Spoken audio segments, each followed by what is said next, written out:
everyone?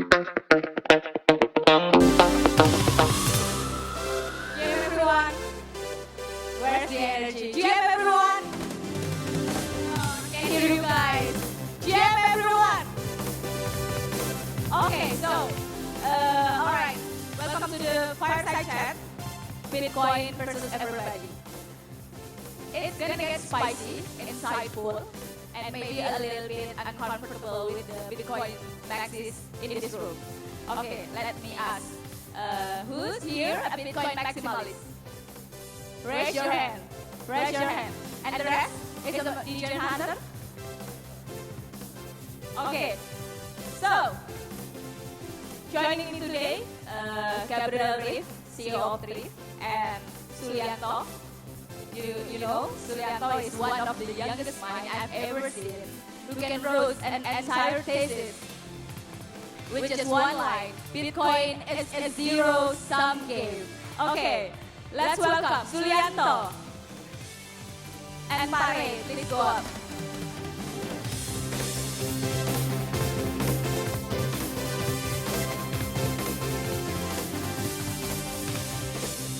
Okay, how are you?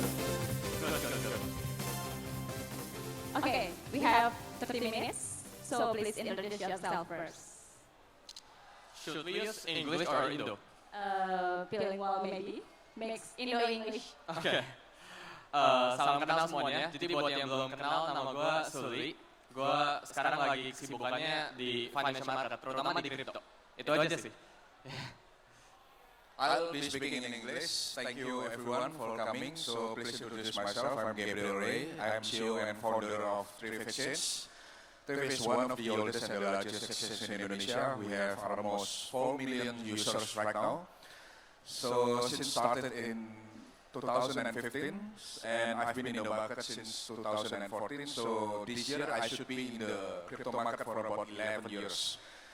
So basically, I've been through this market like about 3 cycles, and recently we just got the funding from Maxi Ventures. I don't know you heard the news or not. So Thrift has received some investment from Maxi Ventures with valuation like about 200 million US dollar.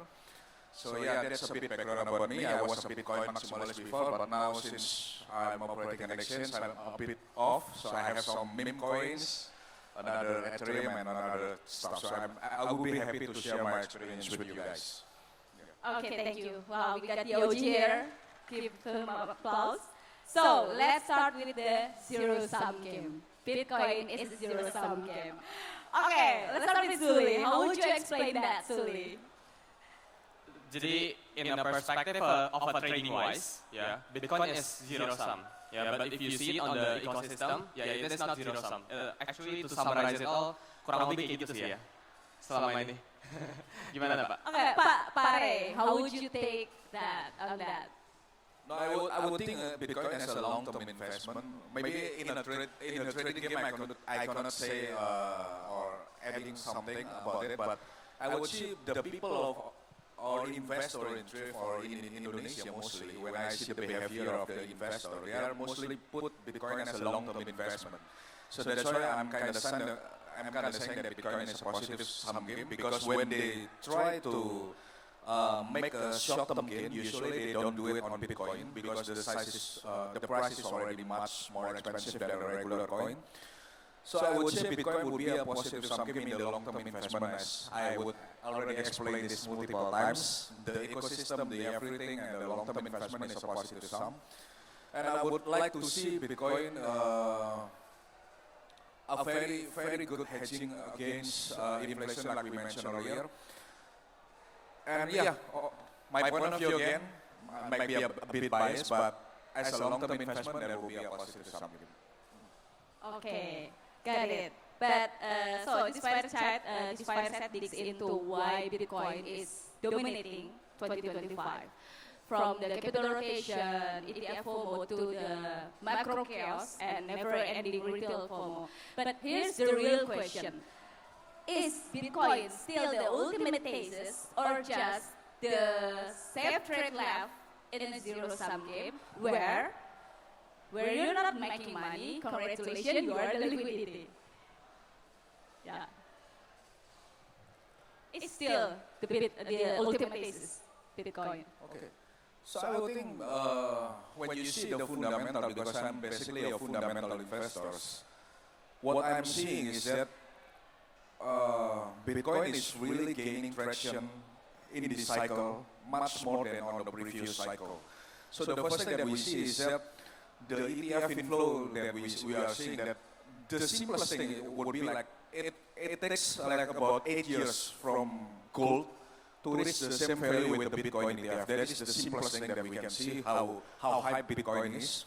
And I've said this multiple times that Sully is also using Bloomberg Terminal, that you can see various analysts from JP Morgan, Citibank, Goldman Sachs, and various analysts. Previously on the 2020, I think when I talked to various hedge fund, family offices, they don't want to touch Bitcoin. That is the most important thing. When they see Bitcoin, they don't want to touch it. But now, everyone in Goldman Sachs, Citibank, and everything, they recommend you and mandatory that you have at least 3% of Bitcoin in your investment portfolio. So which means I think the global shifting is into Bitcoin. And the other things that I'm seeing, that why Bitcoin is not another speculative asset is that if you see my content on CryptoWave as well, our free media, we explain so well what Saylor is doing to buy Bitcoin. So it's like unlimited money from traditional market into the Bitcoin market, and it's replicated by 125 companies which buy Bitcoin every week or either every month. So that is why I'm seeing that the shifting toward Bitcoin is going very positive in the long run. Actually, you agree with Pak Ray? Yeah, sure. Karena kalau kita lihat in terms of global liquidity and stuff like that, the global liquidity itu terus increasing. Jadi Bitcoin and the global liquidity alias credits and amount of money printed itu have a big correlation dengan kita sebut Bitcoin alias risk on asset. So yeah, I agree. Yeah. Okay, we expect a debate here. Okay, let's start the audience. Okay, so let's move to the price action. So what's driving the surge? Is the conviction, capital rotation, or just a macro hedging? What's driving the surge of Bitcoin price? Kamu dulu aja. The amount of money printed ya. Jadi jumlah uang yang di print atau enggak shadow banking credits itu yang ngedrive harga Bitcoin itu buat naik. Sama hedge against inflation sih ya. Tapi kan Pak Ray tadi ada sebut hedge against inflation. Itu kan basically more fiat money, more global liquidity itu printed. Ya, itu nggak cuma in terms of USD, nggak cuma rupiah, tapi global liquidity ya. So in my opinion, Bitcoin itu bisa naik ya. Gara-gara ada global liquidity dan Bitcoin dilihat sebagai hedge against inflation sih. Aset yang hedge against inflation gitu. Okay, before I continue, I want to know the audience, do you want me to speak in English or do you want me to speak in Bahasa? English? English or Bahasa? Bahasa? Bahasa? English? Okay, I'll go into Bahasa then. Okay. Oke, bahasa ya berarti ya. Oke.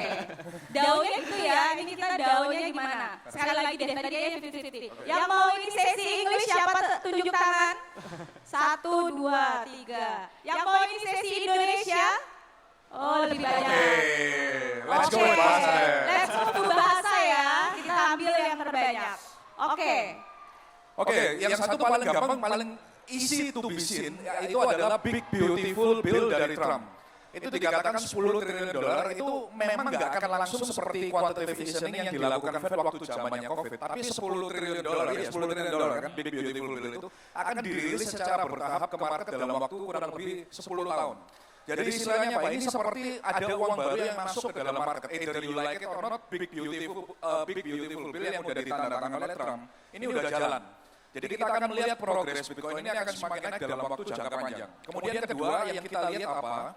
Kita melihat bahwa tekanan dari Trump kepada dan juga administrasinya kepada Powell untuk segera menurunkan suku bunga. Saya bilang ini berkali-kali bahwa Trump mau suku bunga itu di angka 1%. So Trump wants Powell to have 1% rate, either you like it or not.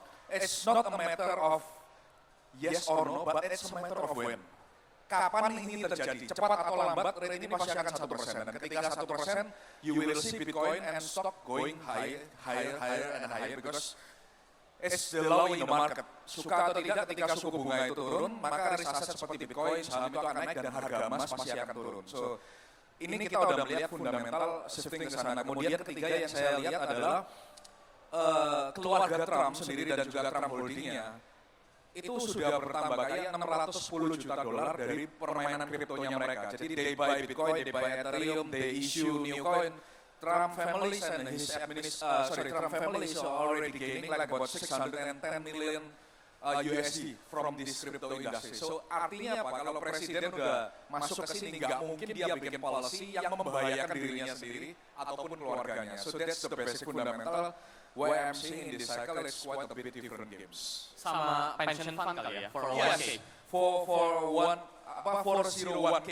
Jadi sekarang pension fund worth of 12.5 trillion US dollars itu bisa masuk ke cryptocurrencies. Jadi bukan specifically Bitcoin ya, tapi cryptocurrency sama private estate, ya private fund dan sebagainya itu bisa jadi salah satu bullish catalyst juga sih. Mungkin bagi teman-teman yang nggak tahu tambahan maksudnya Sule itu dulu 401k itu sama seperti peraturannya di Indonesia. Artinya apa?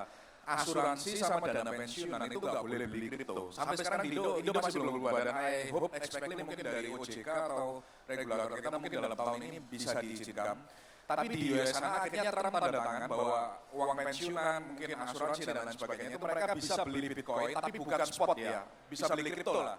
Bukan spot, tapi dalam bentuk ETF. Itu yang diperbolehkan dan kita melihat a new $12,5 triliun, kita bilang 10% lah.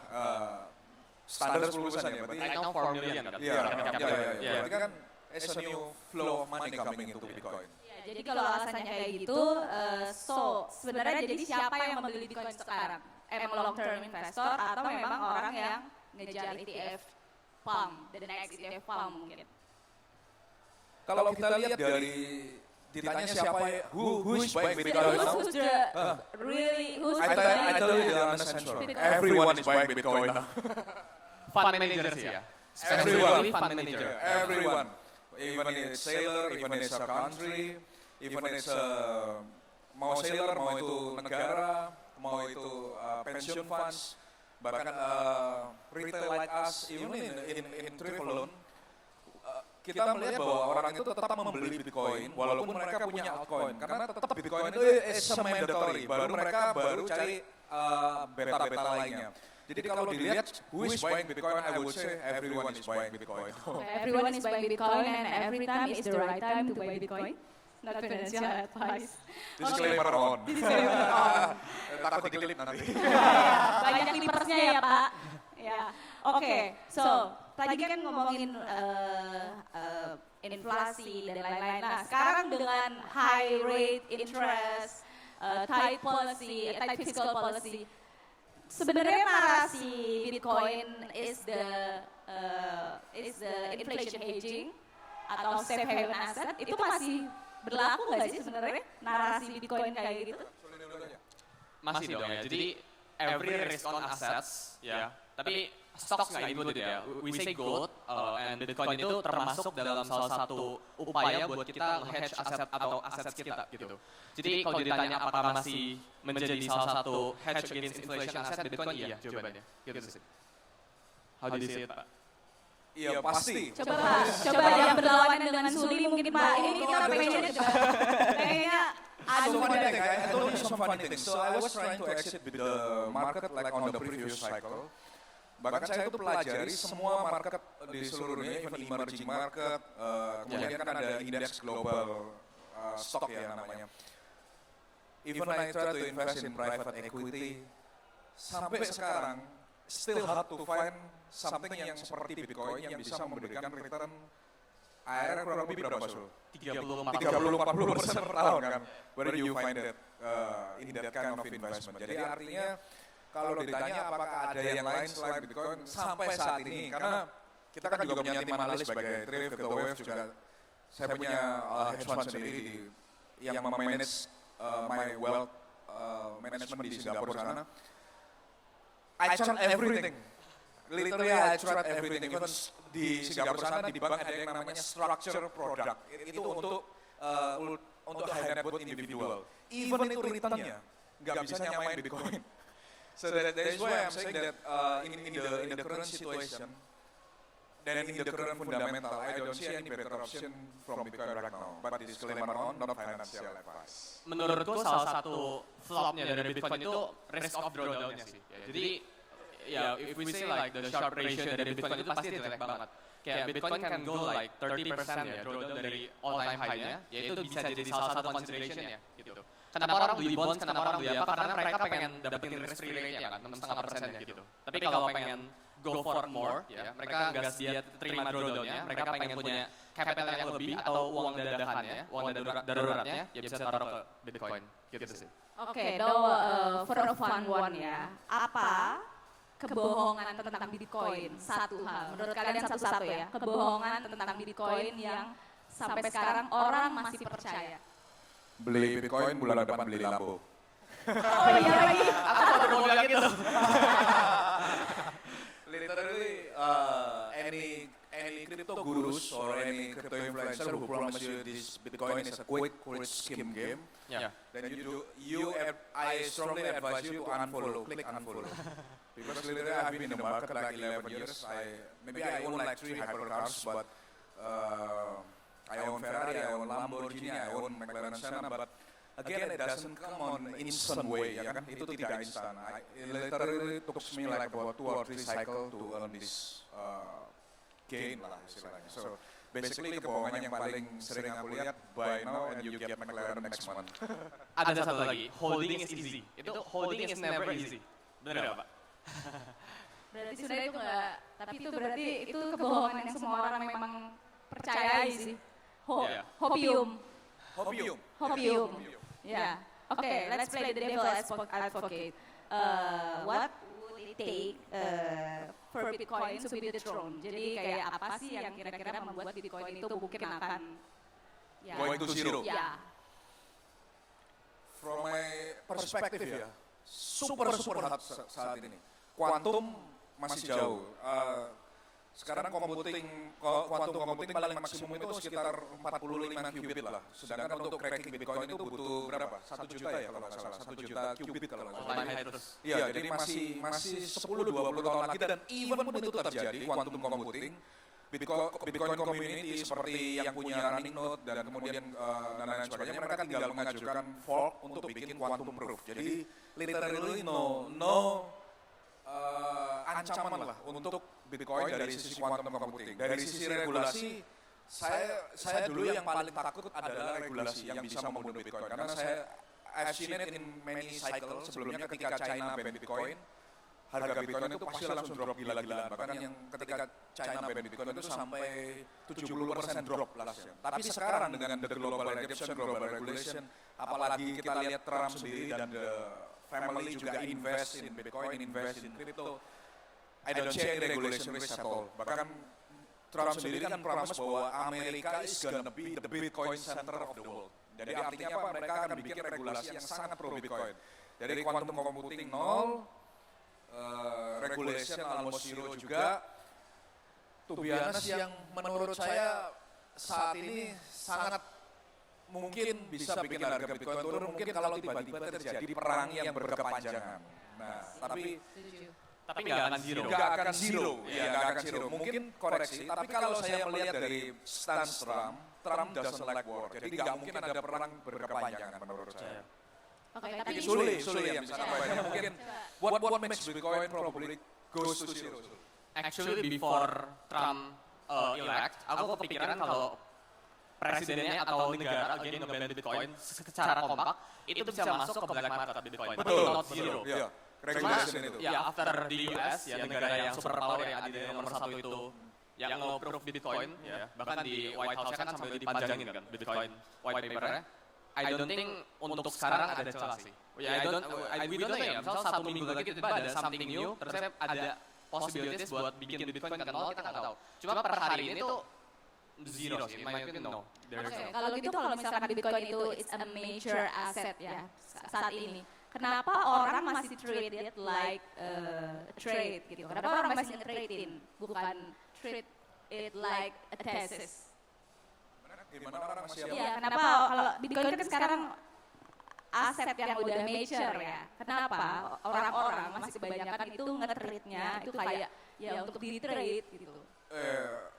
Stok juga lebih mature asset 1984 darinya, tapi orang masih treat it like a trading game. Yeah, but in my opinion belum mature sih. Kita masih baru nyerap 4% ya, if I'm not wrong ya. Dan in my opinion Bitcoin itu mature ketika returnnya itu udah nyamain ke S&P. Jadi Bitcoin returnnya mirip-mirip ke S&P 10%, 12% itu udah baru mature gitu. So in my opinion sekarang itu masih adoption sih, kayak World Wide Web, kayak internet, kayak .com itu masih di level sana sih, in my opinion ya. Di kurva adopsi teknologi itu kan kita tahu yang berarti kita masih ada di early stage ya. Yeah. Kapan kira-kira menurut Sule atau Pak Ray Bitcoin itu bisa diterima menjadi ya majority gitu, massive adoption?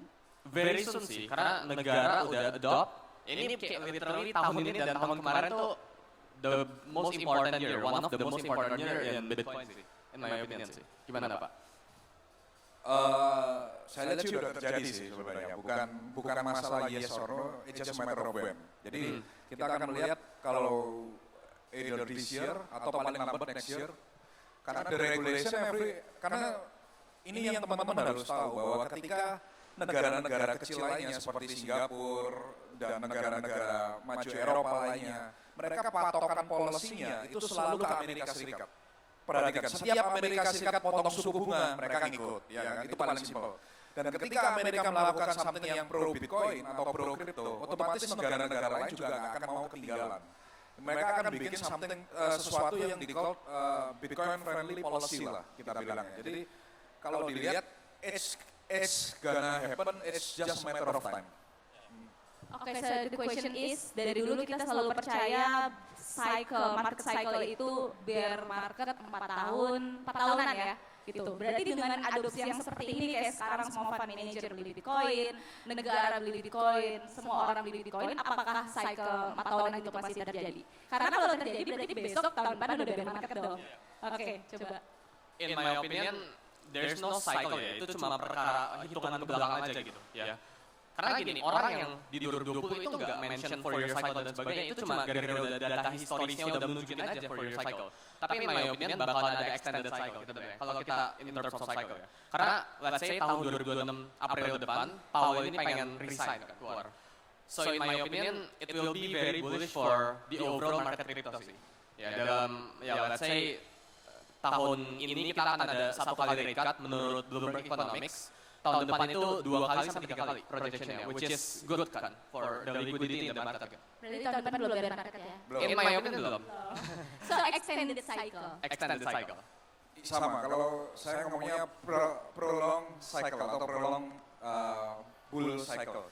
Karena satu, kemarin saya udah bahas di podcastnya Crypto Wave juga, bareng Trif, bahwa pemegang saham strategi atau punya Michael Saylor, ini ada bank sentral, ada BlackRock, ada fund dan lain sebagainya, yang which is big funds.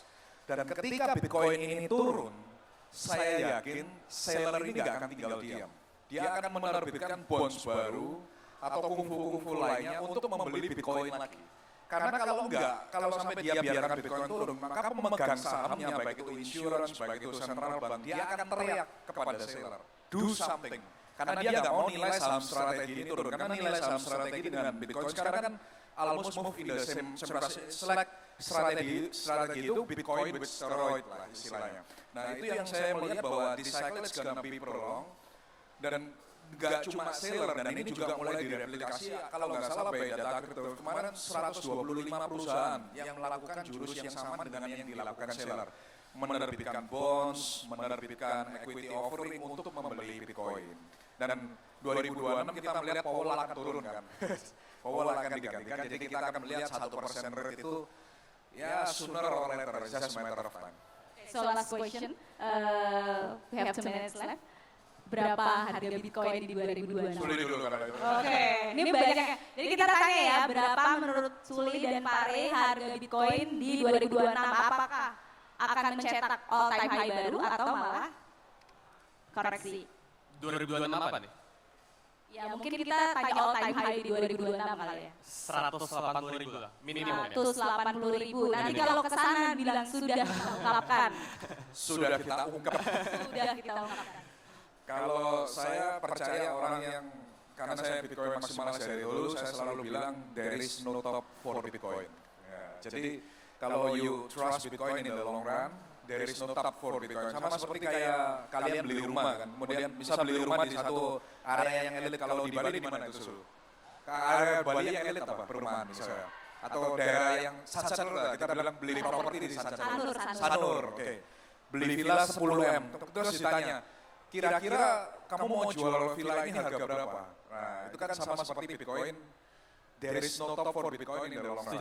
Ya, jadi saya orang yang percaya kalau in the long run there is no top for Bitcoin. Karena kita masih melihat fundamental ini kuat, kecuali nanti kalau ada perubahan ya pasti baik saya ataupun Suli pasti kita akan post di sosmed kita masing-masing. Oke, so closing statement dari masing-masing.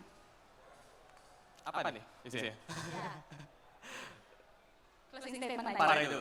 Kalau saya, either you buy Bitcoin or you die or you be left behind. Go big or go home. Aku samain aja lah sama dia. Oke, thank you everyone. Thank you Pak, thank you Suli. Bitcoin versus everybody. Let's take a picture.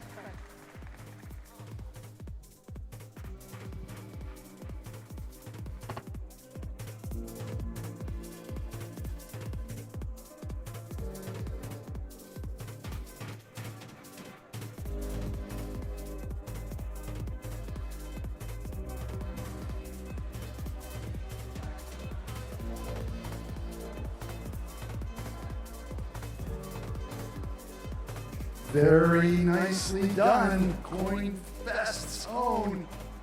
Good job. You guys want to meet and greet? You want